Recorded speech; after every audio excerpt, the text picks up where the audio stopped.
Hey, it's your Pan African World Diaspora Champion, Trish Adora, and you are watching OFace Wrestling. Hey guys, it's your girl Red Velvet, and you are watching OFace Wrestling. Hola todos, soy la fashionista Roche Chanel, and you're watching Old Face Wrestling. Smooches! Hey everyone, thanks for tuning in to OFace Wrestling. This is your host JT, and today I'm joined by Kiah Dream. So thanks for joining us today, Kiah. Hey, thank you for having me. Absolutely. So I'm really excited to learn a lot about you. I know you were at the most recent event that I sponsored at GCW, and I know we're also sponsoring, the upcoming event on the Love of Wrestling, and I know you have a big match with Genocide at that, event. So I'm really excited to talk, about, that, the upcoming match and just, like I said, just get a little bit more background on you. So let's get started. All right. So the first question, the basic question that you've probably gotten asked like 1,000 times, but what inspired you to become a professional wrestler? Basically, just watching it when I was growing up, and I went to like house shows from my small. Sorry, I don't know why I can't get my words together right now, but I went to house shows in my town when I was younger, and basically like it just inspired me to know that other women were doing something as amazing as like wrestling, and it was so cool to see. So when I finally was graduating, I was trying to figure out what I wanted to do, and of course everyone is always pushing college and things like that, and I wanted to go. I just didn't know what I wanted to do. But then I was watching wrestling and I was like, wait, this is what I want to do. And I feel that I was athletic enough to do it. So I just basically jumped right in and started training. So when it comes to the training, I believe you trained at the Devon Academy, is that correct? Yes, that's where I'm currently training now. Okay. So tell me a little bit about the training and all. Like, was it what you expected it to be, or, how was that? No. It was not what I expected it to be at all. I didn't think it would be easy by any means, but I come from I used to do jujitsu as well as kickboxing in middle school. So I pretty much came from a martial arts background. So I figured it would be similar to that, which I feel like I picked those things up pretty quickly. And then when I got into wrestling, it's like a whole different ball game. I mean, it's fun and I really do enjoy it, but it's just really different. I don't feel like I picked it up as easily as I have other sports or other things, but it's a work in progress. Yeah, because like wrestling is a whole different ball game. You're all the bumps you take, and I know that's like no joke. Like one bump, I know from what I've heard, like hurts like hell. So it's very physical and it's also very mental, and a lot of people don't realize that because a lot of people growing up, I just hate the reputation. Like people always say, "Oh, it's fake, it's fake, it's fake," and it's really not. And that's why people don't realize it's as hard as it is, and it takes a lot of dedication, working out, eating healthy, staying in shape, and a lot of wrestlers telling me that it's kind of like you develop like a callus basically when it comes to like getting used to like taking all the bumps and stuff like that. So it's very, very tough, and it just boggles my mind just how some people can do it into their 40s and 50s. Like I can just imagine how their bodies feel after every match they have once when they get like really, really old. I can imagine. It's different. I mean, you definitely get used to the bumps. Like it still hurts, but eventually you just get used to doing it. And I mean, I feel like it's about kind of how bad you want it and what are you willing to do, because it does take a lot of eating right, because it's like when you have shows, you have to look good. You have to make people want to either like you or hate you. So it's a lot of mental things as well. But I feel that it's all worth it, and it's a lot. It's definitely a lot different than anything else I've done, but that's what makes it fun, really. It's different. So I also have to ask, like, how far did you have to commute to go to the training? Because I've heard stories. Some people have to drive hours to go. Some people are lucky in the training, facility is 30 minutes from them. So, like, was that kind of a struggle?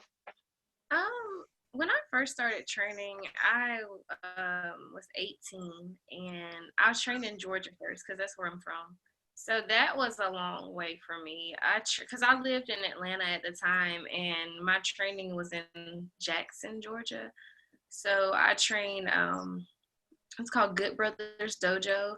And basically, I had to travel like hour to each practice, hour to hour 30 minutes, like there and back. And I would do that 3 days a week. So that was a lot, but it was okay. I mean, because for one, I used to, I drive a Prius, so it was okay for me. But at the same time, it is a lot. But at the time, it really just felt like I was putting the work in. Like I really wasn't worried about, oh, I have to drive this far. It was a lot, but at the same time, like you got to put the work in to get where you want to be. And at the time, that's just what I had to do. But now, I mean, I'm right down the street from my training, so it's a lot easier.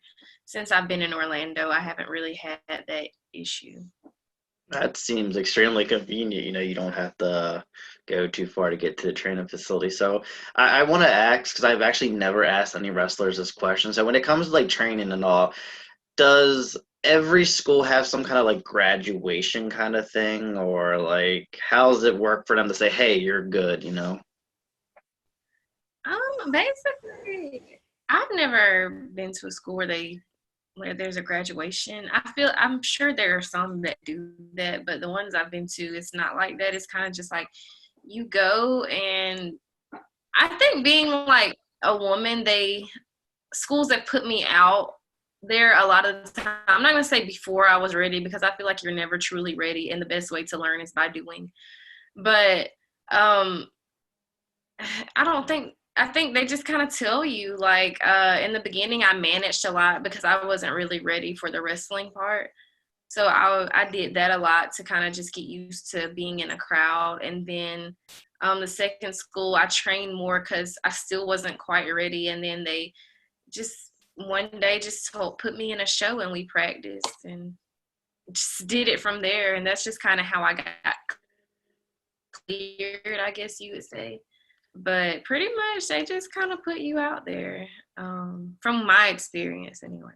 Okay, yeah, I figure like all schools are different because I know the closest training school to me is MCW. My friend actually went through their training and she said basically, you train and then when they feel like you're ready, they actually put you on the shows and stuff like that. So it isn't like a graduation. I kind of worded that a little, wrong. But yeah, they kind of give you the nod, okay, hey, you're good to go. You can actually go on the show kind of thing. So, but at the same time, I guess not all training facilities that might actually put on shows too. I'm not sure. Like, there's so many out there. I never realized how many different training schools they are out there. And I guess I just have to assume that a lot of them are just different. Yeah, some of them don't have shows, but most of the ones that I've been to do have their own shows, and that's kind of how I've gotten my experience. And then lately, I've been doing more just like local shows as well. So. So now, as far as like your wrestling career, I want to know like how did Cultural Inc. come to be like, and how did you get involved with them? Basically, I had met them at a show before, and then they pretty much just messaged me on Instagram and asked that I want to be a part of like a group. And I mean, it is a good idea, but it's just like, it seemed like a good idea at the time to just kind of, have someone like back you up and on your side. And I had come from like managing before, even though that's not what I do with culture, I'm still a wrestler. However, I don't know. It's just nice to like have someone like have them have my back and have people on my side, and we do things and do shows together. So it's pretty cool, and that's kind of just how they came to me with it. Like just asked, and I was like, yeah, why not? So did they ever kind of like give you a reasoning about like what about you made you stand out for them to want to reach out to you? I definitely like the whole culture thing itself. Like we're trying to change the culture in different, what is the word? I'm sorry. Trying to change the culture in different shows and different promotions. Um and basically like I was down with it, especially with the whole Black Lives Matter movement that was going on at the time. I mean, it still technically is, but it just was a good fit, and I understand like what they're doing, and I'm 100% supportive of that. So we're just trying to, change the culture and just show that there are people like us as well in wrestling. Do you feel like that so far that you've all made an impact and that you all are so far kind of moving and doing what you've been wanting to do? Yeah, for the most part, I feel like we definitely do. Like every time we have a show, I feel like we have that support, and I feel like we're making moves, like we're in the process. And for me, especially because I'm new, so they've been doing this, and since I just came in, pretty much, it's like I definitely feel like I've had more shows and just been able to travel more with them. So it's kind of good. Yeah, I feel like that's like the one benefit about being in a group. Like if a promotion wants like the group, everyone's in versus, they just kind of like wanted one person or something like that. So it does give, you more opportunities for bookings and stuff like that. So I think that's really cool. And I mean, maybe, I just haven't seen them, but I just don't feel like there's a lot of like factions in the indies, at least from what I've seen. And I think that's really cool seeing one, especially the fact that you all, I like, the goals that you all have and what you all are doing. So I think that's really cool too, especially, in the time that we're in right now. It's, we're coming off a really bad year in 2020. So we need people like y'all that can really like make people forget about like all the bad things that are going on and kind of motivate people and like you said, like change the culture and stuff like that, because not everyone tries to do that. They just want to go out there and just be themselves and do their own thing and kind of like that, but you all want to kind of like help everyone else out too by like you said, changing the culture. Exactly. So now my next question for you. So what are some of your goals as a singles wrestler for 2021? Are there any particular promotions you want to wrestle at or wrestlers that you want to be in the ring with? My goal for 2021 is honestly to get signed to a company. WWE is my main, always been my goal because that's what I grew up watching, and that's the company that inspired me to be a wrestler in the first place. But AEW, they're doing great things too. So, I mean, not just to like pick out the big promotions, but honestly, like that's kind of what I got into this for. And I know you have to pay your dues, and I know you have to do the things you need to do to get to the top, but I'm coming straight for for the top. Like I'm trying to put in the work when it comes to because I've always worked out, but just like really just trying to take it up a notch and building my worth as a person. Like I've been trying to learn more martial arts lately, as far as like I've gotten into kung fu classes. I'm trying to learn a new language. I'm getting into like yoga and other things. So just trying to build my worth as a wrestler and a person. Not that I don't have any worth, because I do, but but just trying to build it up. Indie promotions, like whatever comes along, I'm happy to work for them. But honestly, my main goal since I've started was to be signed to a bigger company like WWE. And that's what I plan on doing this year. So Yeah, I like that a lot because, WWE is, the most challenging company you know, to be a part of and to succeed in because, in order just to get into WWE, you have to be noticed by them. You have to go through all that training and you really have to work your way up and you have to be an all-around star to be a big deal in WWE. It isn't just being a good wrestler, it's the promo, it's the character, and a lot of people don't realize that, and a lot of people do get discouraged, about that, so Instead of saying, oh, well, I'll just do Impact or, and there's nothing wrong with Impact or anything. Like, I'm actually a big fan of Impact, but like I said, WWE is the challenge. That is, at the end of the day, the biggest wrestling promotion on the planet. And a lot of people do write them off because they feel like that, they may not. They basically feel like it's harder to succeed in the company, and it's been proven if you really work hard and you pay your dues in WWE, you can be a big star. You don't have to be the big Hercules looking guy or, the blonde model, the do it. I mean, we've seen Becky Lynch do it. We've seen Kofi Kingston do it. Like, we've seen wrestlers who aren't your prototypical people, whether because they don't have the blonde hair or they're smaller. Like, Daniel Bryan's actually a perfect example too. He's a little guy with a beard, and anyone can do it. And the fact that you're setting your goals that high is really good, and it's really impressive because, like I said, it's not easy. It is not easy, and it's not for everyone either too. So I think that's a really great goal for you to have. Yeah, I mean, if you're gonna do it, I mean, me personally, I just want to aim high. Like, it's a lot you're putting your body through, and honestly, it takes time. Like, Rome wasn't built in a day. I understand, and from stepping in, definitely not it. I never thought it would be easy, but it's definitely like not what I thought it would be. But it's like that's the beauty, the journey, and my goal, like I say, has always been that. And whatever I need to do to improve, and work on myself in order to make me valuable to them. Like, I've taken acting classes and will continue to do so. Whatever I need to do to improve myself all around, and just making sure I go to training, every time I can, as long as I can. Working on my character. I've tried so many different characters. So, and I'm going to keep trying until I get there. It's, I don't have a doubt that I will get there. It's just a matter of when. So.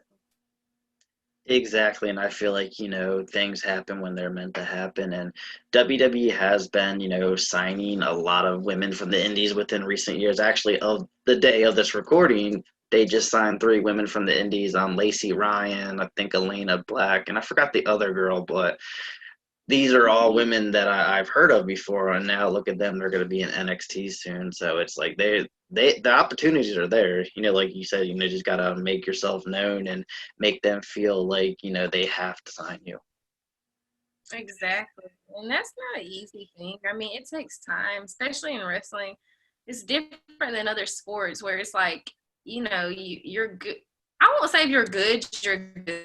It's just kind of like wrestling has a lot of factors to it. You can't just have like a look. You have to make people want to see you. You have to make people interested in your story. Like, what's going to make people want to buy your merch, or what's going to make people interested in you. It's a lot more than just being good in wrestling. So it's a lot, but I'll get there. Exactly, because there is a lot of talented wrestlers out there. Like, there's no shortage of talent. It's like you said, it's making people want to see you and be interested in you. Like, when I watch, WWE, I always get excited when Bray Wyatt comes out or Sasha Banks comes out because they have that it factor about them that just makes you, you just can't turn away. Bianca Belair, another good example. It's the characters. People want characters at the end of the day. It's obviously it's really great to be a good wrestler. Promos are great. Like, The Rock can go out there and cut a promo. He doesn't have to even touch anyone, and everyone just goes bonkers because it's just how exciting he is. So it's just the stuff like that. And I feel like that's kind of a lost art as well, because a lot of people I think they just forget, it's the, it's like the magic, kind of vibe, I guess you could say, like, where you just feel like so electrified when, certain people come out, even when, I can't help when Jeff Hardy comes out and I still do the dance, I'm 30 years old now and I still do his dance and, stuff like that. It's all the little things that you just don't always see anymore. I know that definitely will make people get behind you too, and that's easier said than done because I've tried things where it's like, okay, never mind, let's try something else. but that's all. It's all a part of the process, and that is like a very important thing now. I mean, then too, like I feel like the characters definitely. I mean, for wrestling, like that's what people want to see mainly. So, Exactly. And now my final question that I have for you. So, what is something about yourself that is non-wrestling related that you would want fans to know about you? Something that like you're really proud of? hmm, non-wrestling. Well, something I'm really proud of. I'm learning a new language right now. I'm learning Chinese, so I'm proud of that. Wow. Is that a hard language to learn?